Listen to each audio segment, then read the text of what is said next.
Queridos irmãos, a paz do Senhor Jesus. Quero dizer que eu me sinto muito honrado pela oportunidade de poder estar aqui hoje. O pastor Emerson disse, hoje deu certo, graças a Deus. E eu agradeço a Deus por esse privilégio. Era um desejo do meu coração poder estar com vocês. E hoje eu tenho a segunda oportunidade, já estive aqui com os jovens. Então, para mim é uma honra. Então, eu agradeço ao pastor Emerson. Muito obrigado pela confiança. Desde que eu cheguei a Ipatinga, eu ouço falar do pastor Emerson. O pessoal lá na igreja falava tio Emerson. Não sei porquê, mas é tio Emerson. Deus abençoe. E a pastora Glessandra também, muito grato pela vida dela. No ano retrasado, ela esteve ministrando para os jovens lá na igreja. E ela liberou uma palavra sobre a minha vida. E ela disse que aquela seria uma estação do Senhor me lançar. Desde aquele dia, nunca mais parei. Eu vim para falar com ela, fala, pastora, você podia falar para dar uma segurada. Mas graças a Deus, Deus tem nos sustentado. Abra sua Bíblia, por gentileza. No Evangelho segundo Marcos escreveu.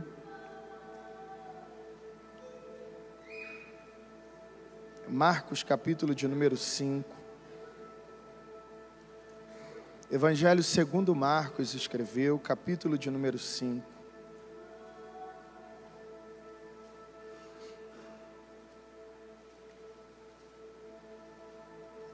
Quando você encontrar o capítulo 5, vá até o versículo de número 25.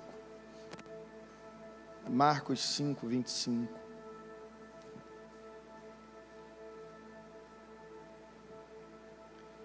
Quem encontrou como sinal, diga amém. Diz assim: aconteceu que certa mulher, que havia 12 anos vinha sofrendo de uma hemorragia, e muito padecia a mão de vários médicos, tendo despendido tudo quanto possuía, sem contudo nada aproveitar, antes pelo contrário indo a pior, tendo ouvido a fama de Jesus, vindo por detrás dele entre a multidão, tocou-lhe as vestes, ou tocou-lhe a veste, porque dizia, se eu apenas lhe tocar as vestes, ficarei curada. E logo se lhe estancou a hemorragia, e sentiu no corpo estar curada do seu flagelo. Jesus, reconhecendo imediatamente que dele saíra poder, virando-se no meio da multidão, perguntou, quem me tocou nas vestes? Respondendo-lhe seus discípulos, vês que a multidão te aperta e dizes, quem me tocou? Ele, porém, olhava ao redor para ver quem fizera isto. Então a mulher, atemorizada e tremendo, concisa do que nela se operara, veio, prostrou-se diante dele e declarou-lhe toda a verdade. E ele lhe disse, filha, a tua fé te salvou, vá em paz e fica livre do teu mal. Feche os olhos, curva a cabeça. Espírito Santo, semeador, como eu sempre lhe peço, antes de sair a semear, passei por essas terras, retirando os espinhos e pedras, não deixando que esta semente, durante o seu crescimento, seja sufocada ou não tenha raiz. Também não a deixe cair à beira do caminho, dando chance para que a ave de rapina devore, mas eu peço que esta semente caia em uma terra boa, para que logo cresça, dê frutos e os seus frutos permaneçam para a vida eterna. Pai, também sobre as terras que estão cansadas e sedentas, e já há algum tempo não recebem água, que o Senhor abra sobre nós esta noite as janelas dos céus, e derrame sobre nós a chuva de graça, derrame sobre esta igreja a chuva temporã, derrame em nossos corações a chuva serôdia, pois sabemos, conforme Jó disse, se nessa terra houver alguma árvore caída, ao menos com o cheiro das águas ela brotará novamente. Deus, a terra é o nosso coração, e a semente a sua palavra, e nessa noite de domingo, aonde estiver um coração disposto a ouvir a tua palavra, renova ele a partir desse momento, Jesus. Glória a Jesus. Queridos irmãos, esse texto que nós acabamos de ler, ele é muito conhecido por todos vocês, Mas o fato dele ser conhecido não quer dizer que nós não possamos extrair dele algumas coisas interessantes. A saber, quando uma mulher que sofria com uma hemorragia por 12 anos, ela toca na orla das vestes de Jesus, Jesus diz o seguinte: de mim saiu poder ou virtude. A palavra virtude e poder é extraída da mesma expressão grega, dunamis. Essa expressão aparece no Novo Testamento pelo menos mais de 100 vezes. Para ser bem preciso, mais de 200 vezes. Ela sempre está associada a uma manifestação de Deus em relação a alguma coisa. E Jesus, ele tinha autonomia para afirmar que havia saído o poder dele por alguns motivos. Mas o principal dele está em Mateus, no capítulo 28, do versículo 18 ao 20, quando ele faz a seguinte afirmação: todo o poder me é dado no céu e na terra. Se ele tem todo o poder, ele o utiliza em algumas esferas. O próprio capítulo 5 nos mostra algumas e o final do capítulo 4 nos mostra outra. No final do capítulo 4, Jesus, com seu poder, acalma uma tempestade, repreendendo o vento, e o mar se acalma. O que mostra que o poder dele também abrange as questões da natureza. Quando o capítulo 5 começa, primeiro, ele chega em Gadara e ele vai expulsar demônios que estavam apoderados do corpo de um rapaz, o que mostra que seu poder também é eficaz nas questões espirituais, sobretudo sobre os demônios. Seguindo o texto, ele vai na direção da casa de Jairo, aonde ele iria ressuscitar uma criança que havia falecido enquanto a ajuda lhe foi pedida, o que mostra que ele tem poder sobre a morte. E quando nós ouvimos que ele curou uma mulher que tem um fluxo há 12 anos, isso também mostra que ele tem poder sobre as enfermidades. Então, só no final do capítulo, e o capítulo 5 mostra o poder sobre a natureza, demônios, sobre a morte, sobre as enfermidades. Quando uma mulher sofria com fluxo ininterrupto há 12 anos, para nós, isso já é uma coisa incomum. Mas para ela era mais incomum ainda, porque havia algumas leis que normatizavam quem padecia com tal enfermidade. Era necessário, segundo o capítulo 15 do livro de Levítico, essa pessoa ficar pelo menos 7 dias fora da aldeia onde morava, até que essa pessoa ficasse recuperada, porque ela tornava-se cerimonialmente pura a partir do momento que o fluxo era interrompido. Então, durante esse período, ela precisava ficar em um local e não poderia tocar em ninguém e não deveria tocar em nada, porque cada toque que ela dava em alguém ou em alguma coisa, aquilo tornava-se cerimonialmente impuro. Então nós estamos falando de uma mulher que pelo menos 7 dias deveria se afastar da sociedade. Isso já era uma coisa incomum, pensando com a nossa cultura, mas para ela, durante 12 anos, era imensamente doloroso. Porque se nós fizéssemos uma contagem com o nosso calendário 365 dias, nós estamos falando de pelo menos 4.380 dias que ela não poderia encostar em nada e não poderia encostar em ninguém. Então era um drama imensamente conflituoso e doloroso para ela. Então esse fluxo sanguíneo fazia com que a expressão que ela mais ouvia era: você não pode tocar em nada, você não pode tocar em ninguém. Então durante 12 anos ela fica longe do convívio com as demais pessoas. E segundo a Bíblia, ela procura alguns médicos para ter um prognóstico positivo, para ter um diagnóstico, para alguém olhar para ela e dizer assim: olha, o problema que você tem é esse, e a solução para o seu problema é esse. A primeira pessoa que ela vai procurar quando o fluxo passa o período normal é um médico, sendo que o médico não dá a ela nenhuma possibilidade ou não dá a ela nenhum diagnóstico. A única coisa que ele ou eles dizem é: eu não consigo saber o que você tem e eu não posso lhe dar uma perspectiva de melhora. Sendo que a primeira pergunta que eu lhe faço é: se alguém tem uma enfermidade, qual é a lógica para essa pessoa procurar? É um médico. Então, o médico é uma via natural para alguém que tem alguma enfermidade.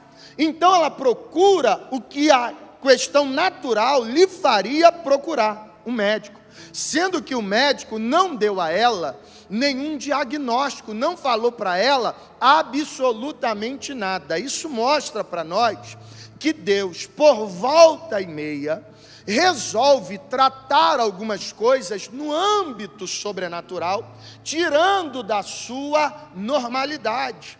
Sendo que isso, quando nós estamos entre nós crentes, nós sabemos que na maioria das vezes Deus prefere tratar questões no âmbito sobrenatural. Por exemplo, para algumas cabeças, um remédio poderia curar com determinadas dores.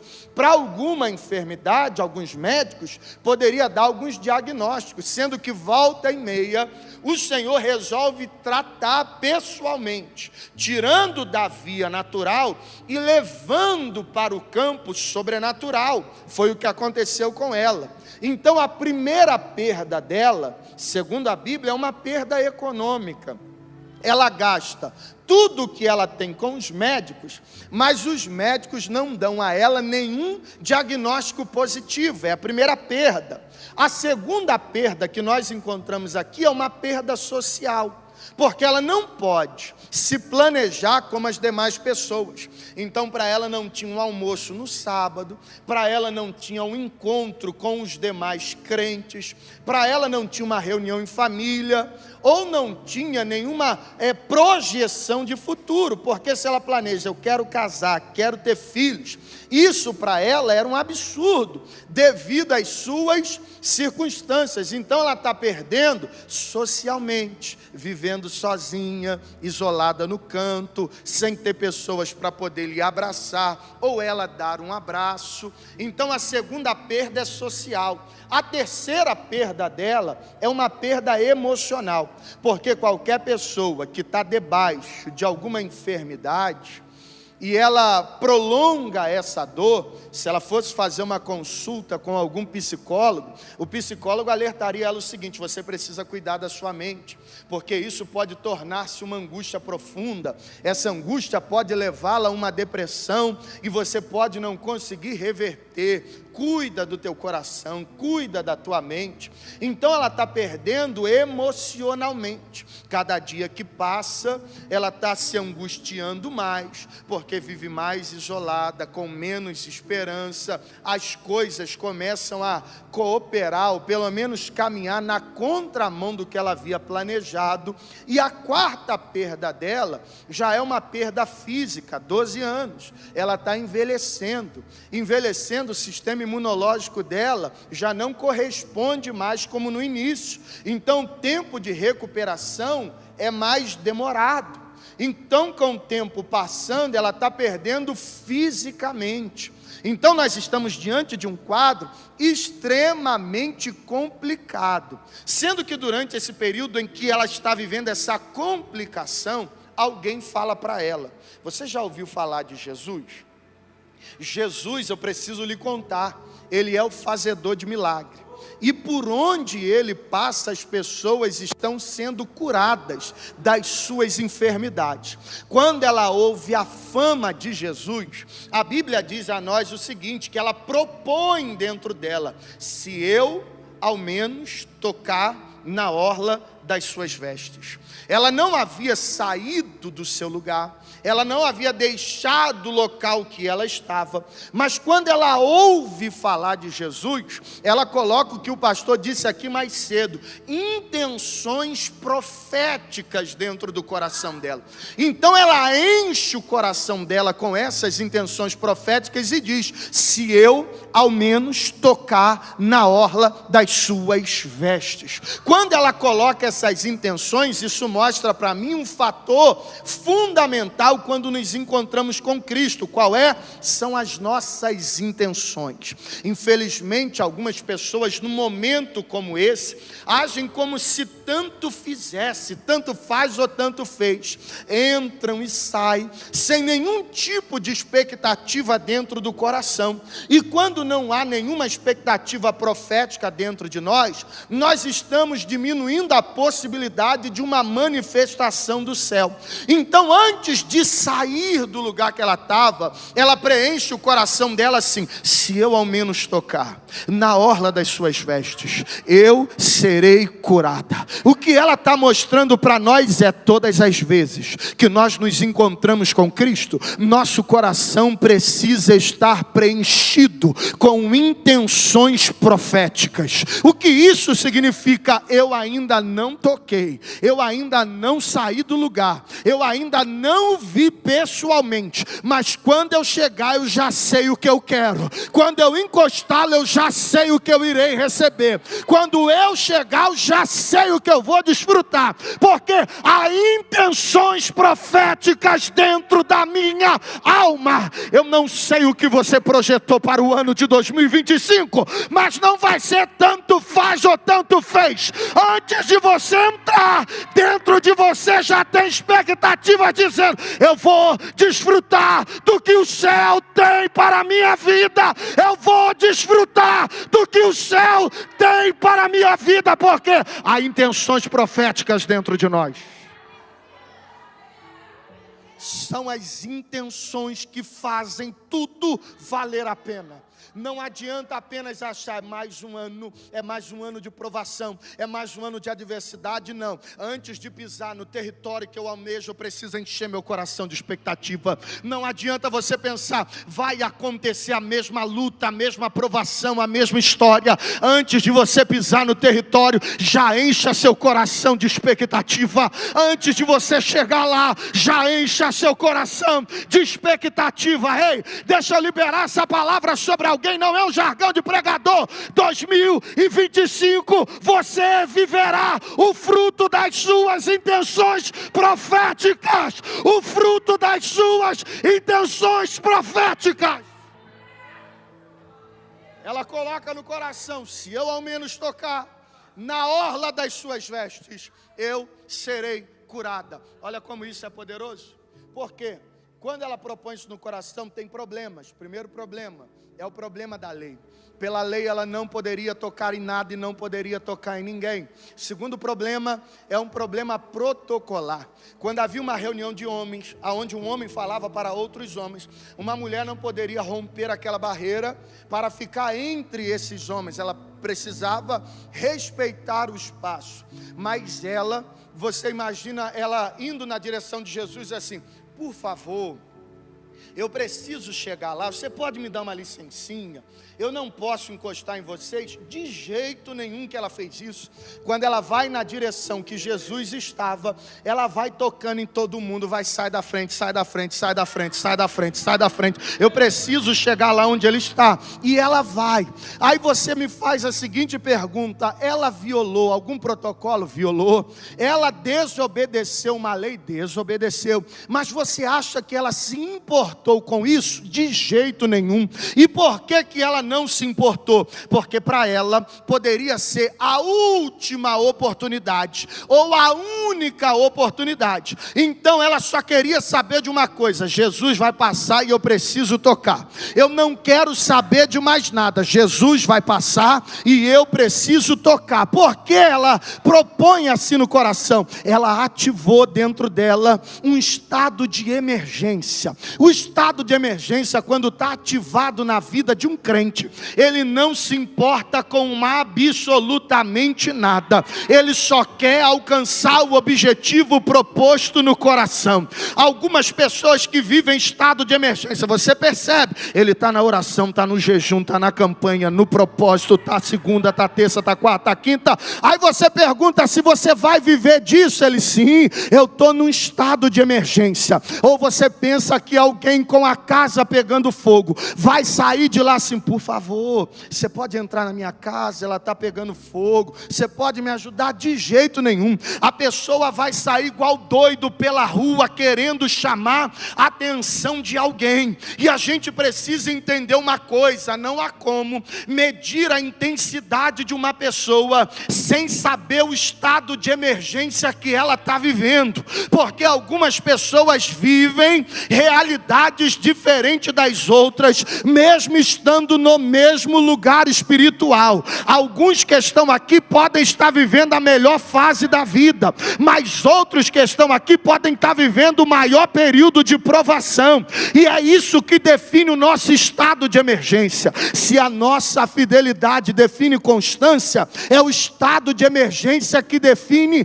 intensidade. Algumas pessoas de fato são mais intensas do que outras, mas não cabe a nós ser fiscal de culto. Eu não sei para que isso. Eu não sei para que está todo dia na oração. Eu não sei para que esse negócio de levanta a mão, dá glória, fala em mistério. Cuidado, você não sabe de onde a pessoa veio, você não sabe como ela chegou, você não sabe o que trouxe ela aqui hoje. Se ela está quebrando o protocolo para você, para ela pode ser a única oportunidade da vida. Então deixa adorar, deixa glorificar, deixa entregar, porque só quem sabe a emergência que está vivendo entende a intensidade que precisa se lançar. Eu fui um tempo atrás pregar num lugar chamado Orilândia do Norte, lá no Pará. Pensa num lugar longe. Peguei um avião, fui lá para Macapá. De Macapá peguei um ônibus, andei mais umas 8 horas até chegar lá. Quando eu estou pregando num sábado à noite, chegou um domingo de manhã, 6 horas da manhã eu estou pregando. De repente no meio da pregação aparece um moço correndo para um lado, lá no ginásio. Daqui a pouco corre para o outro lado, pega a cadeira, levanta para o alto, roda para o chão afora, levanta a criança e sai correndo. Quando eu acabo de pregar, ele vem para mim e fala assim: pastor, isso que eu estou fazendo é errado, o senhor acha que eu sou um falso crente? Quando ele me fez aquela pergunta, eu pensei, isso está incomodando ele. Aí eu disse para ele assim: moço, se isso te incomoda, dá para você se controlar. Aí eu mostrei um texto para ele. Quando eu mostrei um texto bíblico para ele, ele falou assim: pastor, eu não sei ler. Quando ele falou que não sabia ler, eu perguntei: você é dessa igreja? Ele falou: não. Eu falei: você mora aqui na cidade? Ele falou: não. Eu falei: seus parentes moram aqui? Ele falou: não. Aí eu disse: aonde o senhor mora? Ele falou: eu moro lá no Maranhão. E eu estava no Pará. Aí eu fiquei com aquele negócio na cabeça e perguntei: moço, como que o senhor veio parar no Pará agora, essa hora? Ele falou assim: ontem à noite eu estava em casa e eu ouvi uma voz falando no meu ouvido: vai nesse endereço, porque amanhã de manhã eu vou te batizar com o Espírito Santo. Aí eu virei para ele e falei assim: moço, você foi batizado? Ele falou: fui, e é por isso que eu estou alegre. Eu falei: você está fazendo pouco, quebra tudo, porque quem sabe a urgência que vive, entende a intensidade da entrega, entende a intensidade da entrega. Eu não vim pregar para quem não está vivendo no estado de emergência, mas eu vim pregar para crente intenso, crente que se entrega, crente que adora, crente que se lança. Aleluia, aleluia. Porque as pessoas que sabem o estado de urgência entendem de intensidade. Eu estava pregando outro dia no Vale do Jequitinhonha. Olha como que Deus tira para tratar a gente. Eu dirigi mais ou menos 7, 8 horas para ir lá pregar. Cheguei lá, estou pregando. Aí de repente eu, negociando dentro de mim, falei assim: Senhor, eu vou ficar aqui quietinho, estou cansado, dirigi umas 8 horas.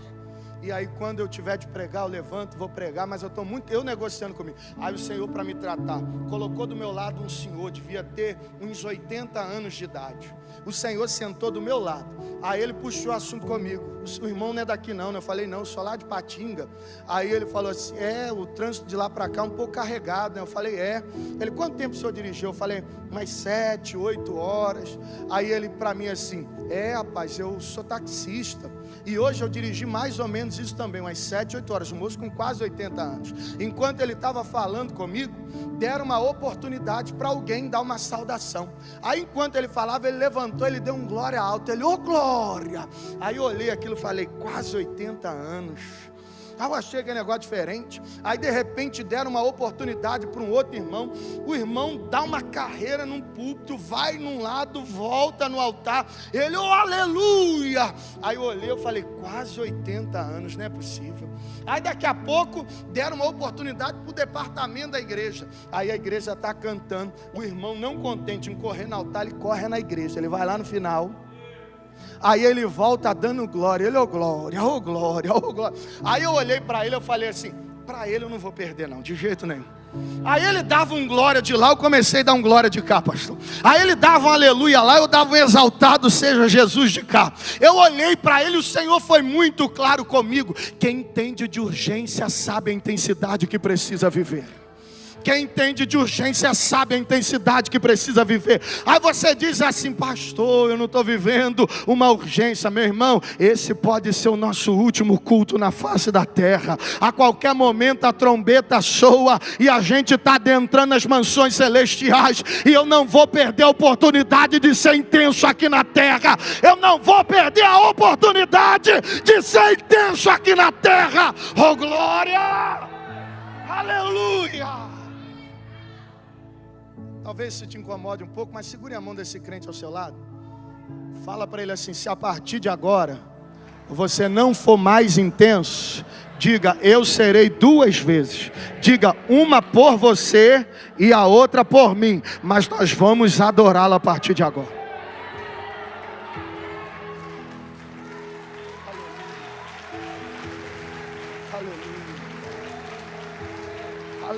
Se você não quiser dar glória, eu dou uma por mim e por você. Se você não quiser adorar, eu vou adorar uma por mim e por você. Se você não falar em outras línguas, eu vou falar por nós dois. Mas vai ter intensidade aí hoje. Aleluia. Aleluia.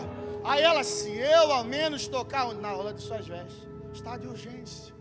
Aí vem ela por detrás, batendo em tudo quanto é gente na multidão. Aí vai lá na orla das vestes de Jesus e toca. Aí vem uma outra pergunta. Ela podia tocar no cabelo, poderia tocar na perna, poderia tocar na sandália, poderia tocar em qualquer lugar. Mas por que na orla? Por que ela não escolheu em outro lugar? Eu vou te dizer por quê. Deuteronômio 22:12 fala sobre uma lei de que todo judeu, e isso também está em Números, capítulo 15, do 37 ao 40. Todo judeu deveria colocar na orla das vestes uma franja. E nessa franja tinha um cordão azul. Esse cordão azul é chamado de tzit. Toda vez que um judeu olhasse para esse cordão azul, ali era a referência aos mandamentos. Logo, olhar para o cordão azul é lembrar da palavra, é a menção da palavra. Quando ela vai encostar na orla das vestes, ela pensou, se eu tocar no braço, cerimonialmente impuro. Se eu tocar na perna, cerimonialmente impuro. Se eu encostar na cabeça, cerimonialmente impuro. Qual é o único lugar que alguém que tem impureza pode tocar, mas não contamina? Ao contrário, torna-se limpo. Ela percebeu, o único lugar que o imundo toca, mas não suja e é limpo, é aonde? É nisso aqui, ó. É na palavra.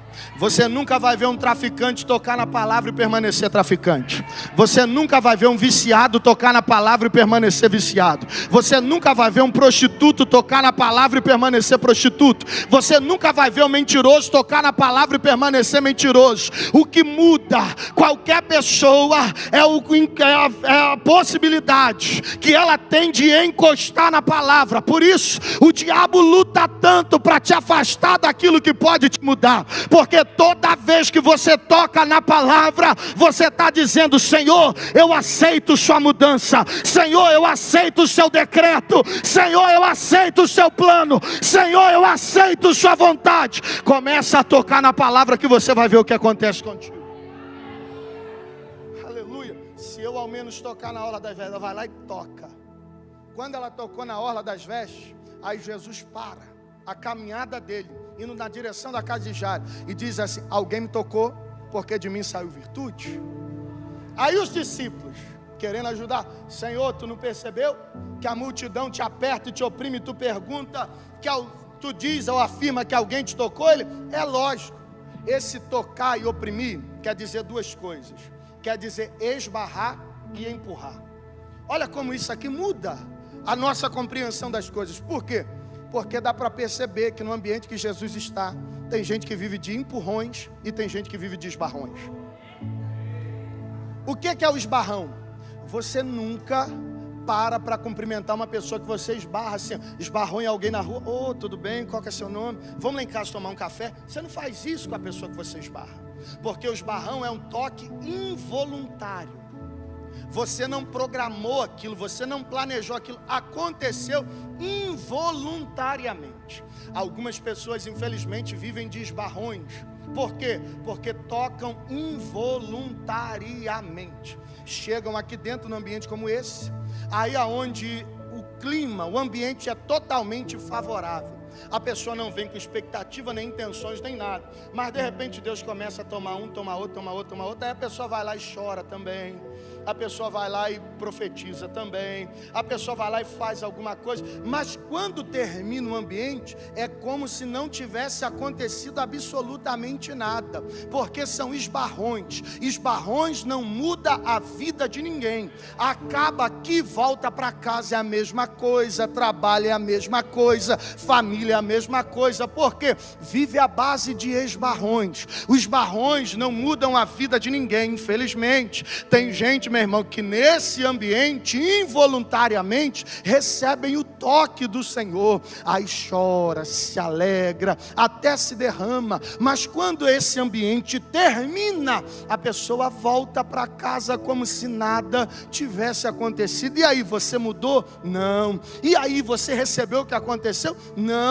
E aí, como é que foi? Até bom, mas nada além disso. Porque vivem de esbarrões. Outras pessoas vivem de empurrões. Empurrões é o que? É até voluntário, mas o intuito não é aproximar, é distanciar. Tem gente que vive de empurrões. Para quê? Distanciar alguns medos, distanciar algumas acusações. Você foi no culto profetizando 2025? Fui. O que você absorveu? Não absorvi nada, só fui para ninguém falar que eu não fui. Você começou a ler a palavra e deixar a palavra tocar a tua alma. Eu até leio um café com Deus Pai, posto na internet, mas nada além disso. Porque tem gente que vive de empurrões, tem até intenções, mas não de aproximar, é para tirar alguns medos. Sendo que a mulher com fluxo de sangue, ela mostra para nós que nossos toques precisam ser intencionais. A gente precisa querer. Tem gente que espera o ambiente para poder receber algo, mas tem gente que já sai de casa dizendo: Senhor, hoje eu vou te tocar. Ninguém precisa, mas eu vou te tocar. O ambiente lá pode estar totalmente, mas eu preciso sair de lá com a convicção: eu toquei nele. Sabe por que Jesus soube que alguém o tocou? É porque ele disse: porque de mim saiu virtude. Qual é a diferença do esbarrão, empurrão para o toque voluntário? É que o esbarrão é algo involuntário, sem intenções. O empurrão é só para tirar alguns medos, mas o toque voluntário, ele se completa com o toque de Deus na vida da pessoa. Era Jesus dizendo: sabe por que eu sei que alguém me tocou? É porque eu também toquei nessa pessoa com o meu poder. Eu também encostei nessa pessoa com o meu poder. Ei, eu tenho essa palavra para liberar sobre você. 2025, você vai ver o toque de Deus no seu trabalho, na sua casa, na sua empresa, no seu ministério. Você vai ver o toque de Deus nos seus filhos, no seu marido, na sua esposa. Você vai ver a virtude de Deus saindo sobre o teu lar. Oh, glória! Aleluia! Alguém me tocou porque de mim saiu virtude. Aí olha como que isso é interessante. Estou sentindo Deus aqui. Aleluia! Aí o Senhor vira e diz assim: alguém me tocou porque de mim saiu virtude. Aí olha o que a Bíblia vai dizer para nós. Ela, vendo que não podia mais ocultar-se, parou e teve que dizer toda a verdade.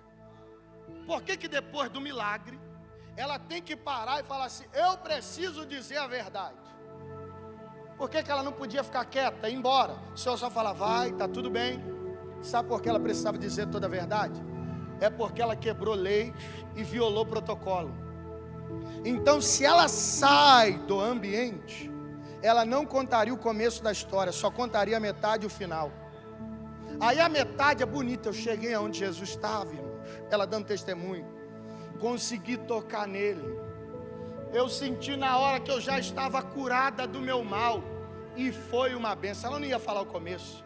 Ela não ia falar assim: eu encostei em gente que não era para encostar. Eu toquei em gente que não era para tocar. Eu pisei em lugar que não era para pisar. Ela não falaria isso, mas ela precisava. Por quê? Porque quando a Bíblia diz a nós que ela contou toda a verdade, no versículo 33, a palavra verdade no hebraico é emet. A palavra emet, que é usada para verdade, é a junção de 3 letras. A primeira letra do alfabeto hebraico, Aleph, a letra do meio do alfabeto hebraico, Mem, e a última letra do alfabeto hebraico, Tav. Então a palavra verdade é uma letra do começo, é uma letra do meio e é uma letra do final. Por quê? Verdade, para ser verdade, tem que ser verdade no começo, tem que ser verdade no meio e tem que ser verdade no final. Tem gente dando testemunho de metade da história. Olha, o Senhor está abençoando, mas não conta que estava perseguindo. Não conta que estava fazendo o que não podia. Não conta que estava pisando onde não tinha que pisar. Não conta que estava se envolvendo com quem não precisava envolver. Deixa eu dizer um negócio para você. Algumas pessoas perderam a coragem de evidenciar a verdade, porque acham que a verdade é um artigo de incriminação. Quando eu falar, eu vou ser envergonhado. Quando eu falar, eu serei preso. Mas deixa eu te lembrar de uma coisa. O diabo, se ele quisesse nos destruir, era só lhe dizer a verdade. Ele podia dizer assim: você fez isso, eu sei onde você estava ontem, eu sei quem que você era, eu sei o que você fez. Mas por que ele usa mentira? É porque a verdade não tem poder quando ela é incriminatória contra os servos pelos quais Jesus se entregou na cruz. Salmo de número 57, versículo 10. A verdade se estende até a nuvem, mas a tua misericórdia até os altos céus. É dessa maneira, o diabo utilizando algumas verdades para te incriminar. Senhor, não era para ele estar aqui não. Não era para fazer o que está fazendo, não era para estar vivendo essa estação, não era para desfrutar o que está desfrutando. Aí Deus, olhando lá da eternidade, dizendo assim: verdade, para aí na nuvem, não sobe não, fica na nuvem, porque aqui em cima eu só ouço uma coisa acerca dele. Sabe o que é? Tem misericórdia. Tem misericórdia. Tem misericórdia. O teu inimigo insatisfeito tentando te incriminar, eu sei quem você é, eu sei do seu passado, eu sei o que você fez, mas lá na eternidade a única coisa que o Senhor ouve ao seu respeito é: as misericórdias do Senhor são as causas de não serem consumidos.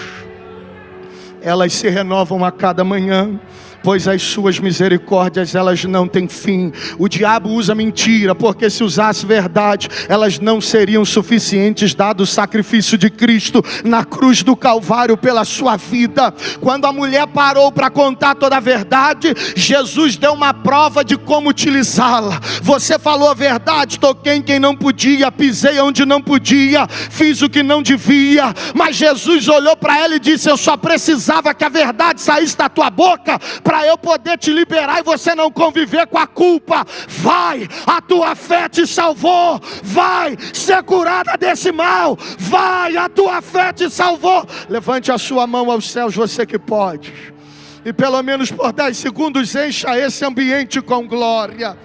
Aleluia. Pelo menos por 10 segundos enche esse ambiente com glória. Não tenha medo de dizer toda a verdade, porque Jesus não vai usar para incriminar, Ele vai usar para libertar você, Ele vai usar para liberar você, Ele vai usar para abençoar você. Aleluia, aleluia. Vai, a tua fé te salvou. Como essas palavras são poderosas. Até aí, eu sei que você já ouviu isso da boca de muita gente, mas isso aqui eu quero encerrar dizendo, eu creio que já estou quase no horário, mas eu quero encerrar dizendo uma coisa para você. Zacarias capítulo de número 8, versículo de número 23, diz uma coisa para nós. Zacarias capítulo 8, versículo de número 23, está escrito assim: naquele dia sucederá que pegarão 10 homens de todas as línguas e nações, pegarão sim na orla do vestido de um judeu, dizendo: iremos convosco, porque temos ouvido que Deus é convosco. Está escrito que 10 homens de tribos e nações pegarão na orla das vestes de um judeu. Você já viu alguém antes da mulher do fluxo de sangue pegar na orla de Jesus? Sim ou não? Não.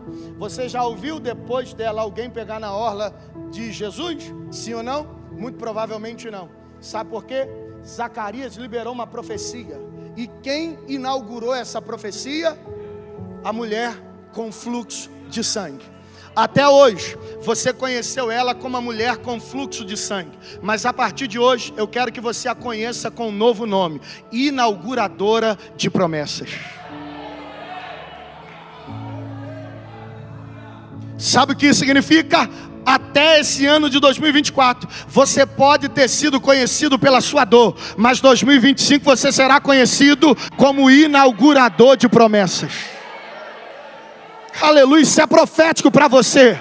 2025 é o ano da Lar, aqui em Fabriciano, inaugurar promessas. O que o olho não viu, o que o ouvido não ouviu, o que não subiu ao coração do homem, você vai inaugurar promessa. Você vai inaugurar promessa. Sua casa vai inaugurar promessa. Seus filhos inaugurarão promessa. Seu ministério vai inaugurar promessa. Oh, glória!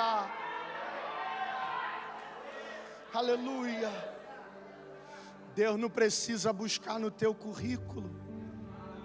Deixa eu ver quem da família já viveu, para ele poder viver. Deus não precisa buscar na cronologia. Deixa eu ver quem da casa dele já viveu, para ele viver. Não. 2025, pastor, lá em casa não tem nenhum médico. Você vai inaugurar promessa. Não tinha nenhum pastor até hoje. Você vai inaugurar promessa. Aleluia.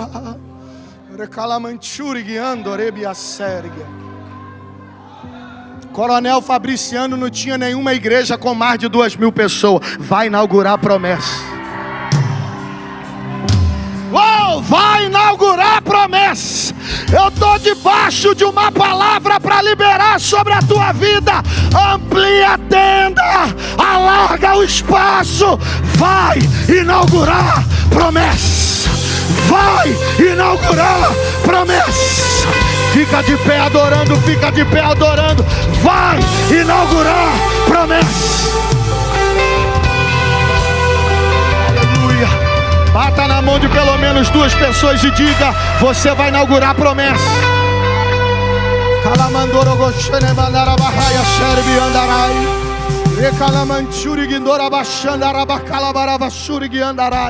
Vem um tempo de crescimento para a igreja Lar em Coronel Fabriciano, que vai assustar a cidade. Vai assustar o Vale do Aço. Como pode? Não tinha ninguém antes que viveu isso, porque Deus resolveu escolhê-los para inaugurar, para inaugurar, para inaugurar.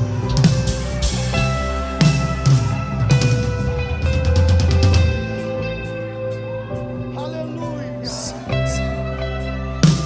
Inauguradora de promessas. É assim que ela será conhecida a partir de hoje. Oh, glória! Aleluia! Agora eu encerro assim. Por 12 anos ela era conhecida pelo fluxo, mas depois dela, ninguém da casa dela sofreu com fluxo. Sabe por que não? A dor que começou em você, ela termina em você. Eu vim de um lar problemático, acabou em você. Você vai gerar família saudável. Ah, no meu ministério me perseguiram, acabou em você. Você vai gerar filhos saudáveis. Ah, mas eu estava ferido por causa de afeição e paternidade. Acabou em você. Você inaugura a promessa.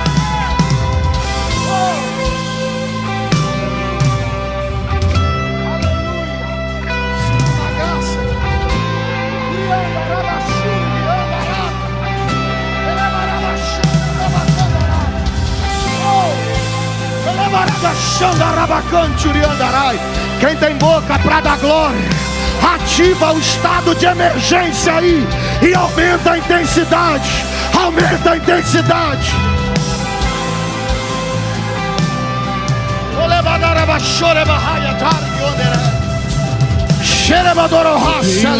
Deus do impossível. Oh glória! Eu creio que tudo podes fazer. Eu não viverei pelo que vejo. Eu posso ir além com seu poder. Em ti muralhas caem, portas se abrem. Há uma graça de Jesus aqui.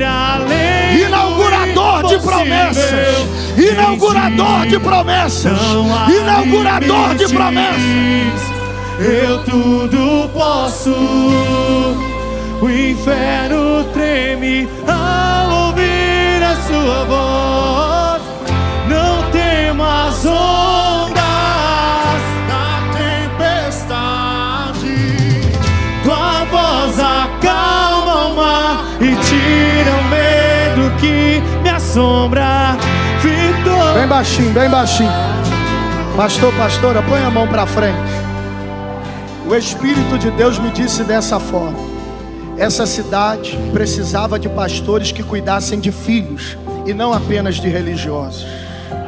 Jesus plantou vocês nessa cidade como uma fonte de bênção para filhos deles, que em muitas outras ocasiões seriam desprezados ou não seriam vistos.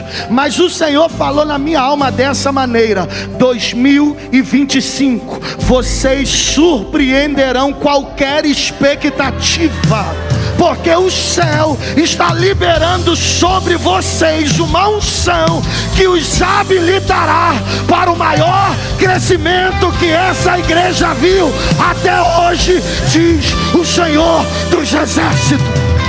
Em ti muralhas caem, portas se abrem. Eu posso ir além do impossível. Em ti não há limites. Eu tudo posso. Ao ouvir a tua voz. Não temas ondas da tempestade. Aleluia! Tua voz acalma o mar. Levante a sua mão aos céus. Se você puder, o mais alto que puder, abra a sua boca e seja renovado por essa graça. Aleluia. Não temas ondas, não temas ondas da tempestade. Tua voz acalma o mar e tira o medo que vitorioso és da batalha. Não há o que temer. Em ti muralhas caem, portas se abrem. Eu posso ir além do impossível. Em ti Alamanjuri, Chorebahaya Sandarabia, ele mandará barra surgi andará. o inferno Há uma treme atmosfera ao ouvir profética a sua nessa voz. casa. Em ti Sejam tocados, sejam tocados, sejam tocados. Eu posso ir além do impossível. Em ti eu tudo posso. O inferno treme ao ouvir a tua voz. Não temas ondas da tempestade.